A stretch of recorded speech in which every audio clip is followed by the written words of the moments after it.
এই মুহূর্তের খবর, রাজ্যে নিপা আক্রান্ত নার্সের মৃত্যু। দুজন নার্স নিপা আক্রান্ত হয়েছিলেন, আপনারা জানেন, একজন পুরুষ নার্স এবং আরেকজন মহিলা নার্স, যারা হাসপাতালে চিকিৎসাধীন ছিলেন। এই নিপা আক্রান্ত মহিলা নার্সের মৃত্যু হয়েছে বলে খবর পাওয়া যাচ্ছে। নিপা ভাইরাসে আক্রান্ত হন দুজন, একজন পুরুষ এবং আরেকজন মহিলা নার্স। এর মধ্যে মহিলা নার্সের মৃত্যু হয়েছে বলে খবর পাওয়া যাচ্ছে। বারাসতে নারায়ণা হাসপাতালে ভর্তি ছিলেন তিনি।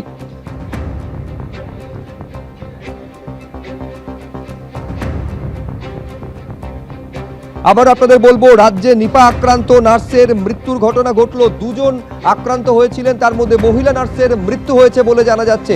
জিলাম করঞ্জাই আমাদের প্রতিনিধি আরো বিস্তারিত বলতে পারবেন এই নিয়ে। জিলাম, একদমই যেটা জানা যাচ্ছে যে বারাসাতের নারায়ণা হেলথ হসপিটাল সূত্রে যে দুজন যে নিপা আক্রান্ত ছিলেন, যেখানে চিকিৎসাধীন ছিলেন, তাদের মধ্যে পুরুষ নার্স যিনি, তিনি সুস্থ হয়ে বাড়ি চলে যান এবং মহিলা নার্স যিনি, তিনিও নিপা ভাইরাস সংক্রমণ মুক্ত হয়েছিলেন। তার শারীরিক অবস্থা উন্নতি হচ্ছিল, তবে আচমকা তার শারীরিক অবস্থার অবনতি হয়, তিনি কোমায় যান এবং আজকে 4:45 নাগাদ তিনি মারা গিয়েছেন বলে হাসপাতাল সূত্রে জানা যাচ্ছে। এবং এটা বলা হচ্ছে যে তিনি ধীরে ধীরে উন্নতি করছিলেন এবং সেই পরিস্থিতিতে চিকিৎসকরা আশাবাদী ছিলেন, তবে আচমকায় দিন কয়েক আগে তার শারীরিক অবস্থার অবনতি হয়, তিনি কোমায় ফের চলে যান এবং আজকে 4:45 নাগাদ তিনি এই নিপা ভাইরাস আক্রান্ত। তবে পরবর্তীকালে তিনি ভাইরাস সংক্রমণ মুক্ত হয়েছিলেন সেই মহিলা নার্স, তিনি মারা গিয়েছেন আজকে। ধন্যবাদ জিলাম। শাসকের রোষ থেকে কি রেহাই নেই উচ্চ মাধ্যমিক পরীক্ষার্থীরও? এই ঘটনা ঘটেছে পূর্ব বর্ধমানে, যেখানে অভিযোগ হচ্ছে উচ্চ মাধ্যমিক পরীক্ষার্থীকে মারধর করা হয়েছে, শুধু নয় ঠেলে পুকুরে ফেলে দেওয়া হয়েছে। ঘটনায় অভিযোগের তীর তৃণমূলের অঞ্চল সভাপতির বিরুদ্ধে। তৃণমূলের অঞ্চল সভাপতি এবং তার অনুগামীরা দল বেঁধে গিয়ে হামলা চালায় বলে অভিযোগ। গতকাল এই ঘটনা ঘটে, তারপর সেই আতঙ্ককে সঙ্গী করেই আজকে উচ্চ মাধ্যমিক পরীক্ষায় বসে ওই ছাত্র। ছবিটা একবার দেখুন। ড্রাইভারটা গায়ে হাত দিচ্ছে, বাবা গায়ে হাত দিচ্ছে, এই যে গায়ে হাত দিচ্ছে, এই যে আবার মেরে দিলাম আমাকে।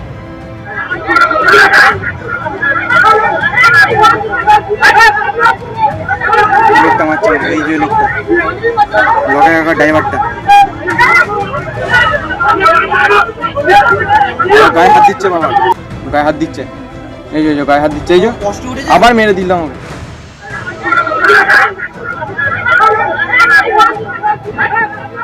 এখন ঘটনা কি ঘটেছে আরো বিস্তারিত জানবো। কমল কৃষ্ণদে আমাদের প্রতিনিধি রয়েছেন সরাসরি। এই যে সিসি ক্যামেরার ফুটেজ, যেখানে স্পষ্ট দেখা যাচ্ছে যে দিনে দুপুরে সবার সামনে এই উচ্চ মাধ্যমিক পরীক্ষার্থীকে মারধর করা শুধু নয় কমল, একেবারে ঠেলে পুকুরে ফেলে দেওয়া হচ্ছে। শুরুতে জানতে চাইবো ঘটনাটা কি ঘটেছে, কেনই বা ঘটলো এই ঘটনা? দেখো, ঘটনা হচ্ছে সম্পত্তিগত বিবাদ। একে পরিবারের দাদা এবং ভাই কিছুদিন কয়েক বছর আগে মারা গেছে, তার বিধবা বউ, এবং সেই বিধবা বউয়ের সাথে তার যে শ্বশুরবাড়ি, সেই শ্বশুরবাড়ির যে সম্পত্তিগত বিবাদ, এই বিবাদ নিয়ে সমস্যা হচ্ছিল। এবং অভিযোগ যেটা, গতকালই সেই বিধবা বউ, ভাইয়ের বউ, তিনি আসেন এবং এসে সেই সম্পত্তির ভাগের দাবি করেন এবং সেটা লিখিতভাবে চান। এই নিয়ে সম্পত্তির ঝামেলা শুরু হয় এবং যেটা অভিযোগ যে সেই সময় যে বেরুগ্রাম অঞ্চলের তৃণমূলের অঞ্চল সভাপতি সাদা কালী। তুমি একবার সঙ্গে থাকো, আমি একবার ছবিটা আরেকটু বিস্তারিতভাবে দর্শকদের সামনে রাখি। এইটা হচ্ছে গতকালকের সিসি ক্যামেরার ফুটেজ, যেখানে এই উচ্চ মাধ্যমিক পরীক্ষার্থীকে মারধর করা শুধু নয়, একেবারে পুকুরে ঠেলে ফেলে দিতে দেখা যাচ্ছে। অভিযোগের তীর তৃণমূলের অঞ্চল সভাপতির বিরুদ্ধে।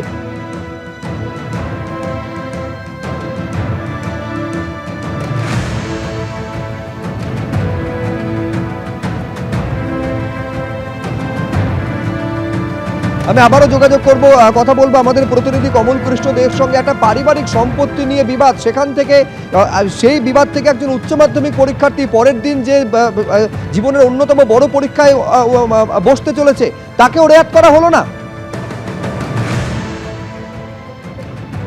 একদমই সেটা যে সাদা কালী, তার বিরুদ্ধে যেটা অভিযোগ, এলাইস হচ্ছে লকায়, তিনি তার দলবল নিয়ে আসেন এবং তারপরে যেটা অভিযোগ, যিনি উচ্চ মাধ্যমিক পরীক্ষার্থী তার সাথে বচসা হয় এবং তাকে মারধর করা হয়। এবং সিসিটিভি ফুটেজে যেমন পরিবার দিয়েছে, সেই ফুটেজে দেখা যাচ্ছে যে তাকে জলে ফেলে দেওয়া হয়। এবং সেই পরীক্ষার্থী যেটা জানাচ্ছিলেন যে রীতিমতো আতঙ্কের মধ্যে তিনি ছিলেন এবং সেই আতঙ্কের মধ্যে থেকেই তিনি আজকে উচ্চ মাধ্যমিক পরীক্ষা দিতে যান এবং পরীক্ষা তিনি দিয়েছেন। এবং পাশাপাশি বিজেপির তরফ থেকে যেটা অভিযোগ করা হচ্ছে যে এই যে পরিবার অর্থাৎ দীপক অধিকারীর পরিবার, তারা কিন্তু তাদের যে যুব মোর্চার যে কর্মসূচি চলছে চাকরি চাই বাংলা, সেই কর্মসূচিতে তাদের সহযোগিতা করেছিলেন এবং তার জন্যেই কিন্তু তার পরিবারের উপর এই ধরনের হামলা চালানো হয়েছে। যদিও যে বেরুগ্রাম অঞ্চলের যে অঞ্চল সভাপতি সাদাকালী শেখ অর্থাৎ এলাইস লকাই, তিনি যেটা পরিষ্কারভাবে বলেছেন যে এই ঘটনার সাথে রাজনীতির কোনো যোগাযোগ নেই।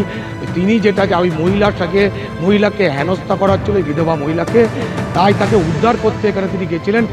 এছাড়া তিনি কোনো ঘটনার সাথে সম্মুখীন তিনি হননি এবং তাকে মারধরে কোনো ঘটনাও কিন্তু ঘটেনি, এমনই কিন্তু অঞ্চল সভাপতি জানাচ্ছেন। এবং রীতিমতো যেটা পরিবারের তরফ থেকে জানানো হচ্ছে, দীপক অধিকারী পরিবার থেকে এই ঘটনার পর থেকে তারা আতঙ্ক আছেন এবং ইতিমধ্যে কিন্তু তারা খণ্ডঘোষ থানায় অভিযোগ পর্যন্ত জানিয়েছেন। সুব্রজিৎ, বেশ, তুমি আমাদের সঙ্গে থাকো। কমল, এই যে ছবিটা আপনারা দেখতে পাচ্ছেন, যেখানে উচ্চ মাধ্যমিক পরীক্ষার্থীকে মারধর করা হচ্ছে, ঠেলে পুকুরে ফেলে দেওয়া হচ্ছে, এবার যার উপরে হেনস্থা এবং মারধরের ঘটনা ঘটেছে, আতঙ্ককে সঙ্গী করে আজকে উচ্চ মাধ্যমিক পরীক্ষায় যে পরীক্ষার্থীকে বসতে হলো, তিনি কি বলছেন একবার দেখুন। কালকে আমাদের পার্টি অফিস থেকে কিছুক্ষণ লোক আসে আমার ছোট মার পারিবারিক বিষয় নিয়ে।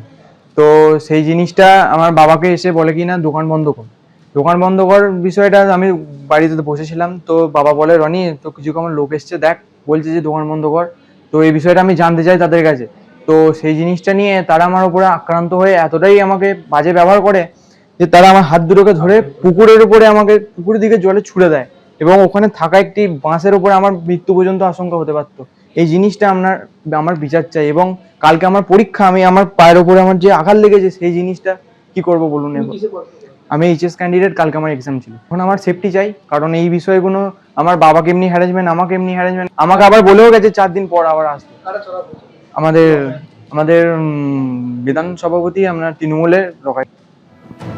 আর এই ঘটনা নিয়ে শুরু হয়েছে রাজনৈতিক চাপানুতর, কিন্তু যার বিরুদ্ধে অভিযোগ তৃণমূলের অঞ্চল সভাপতি, রাজনীতির যোগের কথা সম্পূর্ণ তিনি অস্বীকার করেছেন। কিন্তু ছবিতে যেটা ধরা পড়েছে, স্পষ্ট দেখা যাচ্ছে এই উচ্চ মাধ্যমিক পরীক্ষার্থী। এই ছবি হচ্ছে গতকালকের ছবি। গায়ে হাত দিচ্ছে বাবা, গায়ে হাত দিচ্ছে, এই যে গায়ে হাত দিচ্ছে, এই যে আবার মেরে দিল আমাকে।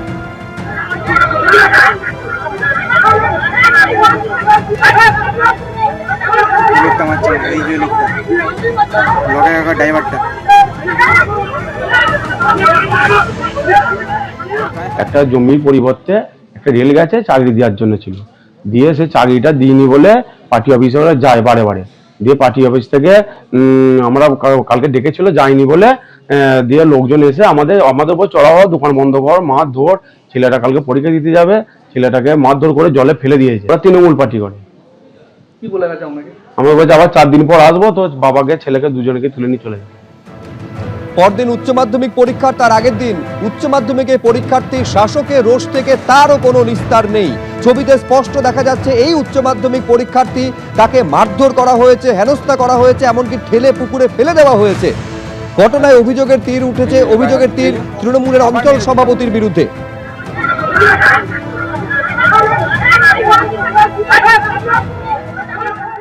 এবিপি আনন্দ, এগিয়ে থাকে, এগিয়ে রাখে।